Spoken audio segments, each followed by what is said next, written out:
Justice is served. Clerk sa tindahan na KO ang isang crackhead na pumalpak sa kanyang armed robbery. Dalawang drug addict at magnanakaw ang naaresto habang ninanakawan ng isang speedway sa Ann Arbor, Michigan, 12:30 na madaling araw noong May 1st. Naaresto si Frederick Coble at ang kanyang girlfriend na si Christina Myra Borsea na sinabi sa pulis na bago nila isinagawa ang krimen, sila ay nagiinuman at naghit-hit ng crack. Nagpunta daw sila sa gas station para magnakaw ng sigarilyo. Ang clerk ng tindahan ay nasa cooler sa likod ng register nang pumasok ang mag-boyfriend na sinimulang magnakaw ng mga sigarilyo. Paglapit ng clerk para pagbawalan sila, nagkunwari ang magsyota na balak nilang bayaran ng mga sigarilyo. Habang tinatali ng clerk ang mga sigarilyo, may pinaglalaroan si Coble sa kanyang bulsa.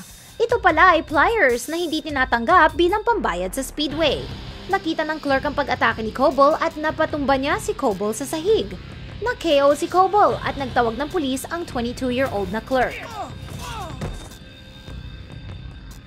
Hindi nagising ni Borsea ang kanyang boyfriend kaya kumuha siya ng pera mula sa cash register at tumakbo paalis. Nagising rin si Coble at umalis mula sa convenience store.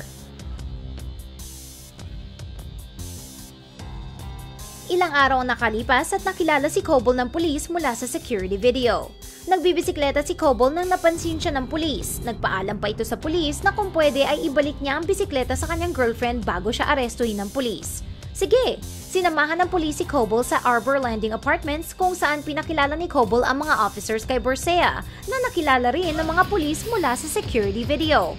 Pareho silang umamin sa kanilang krimen at kasalukuyang nakakulong. Ang kanilang cash bonds ay nasa halagang $250,000. Mukhang alam ng clerk na may binabalak na masama ang dalawang ito at handang-handa siyang makapag-throwdown.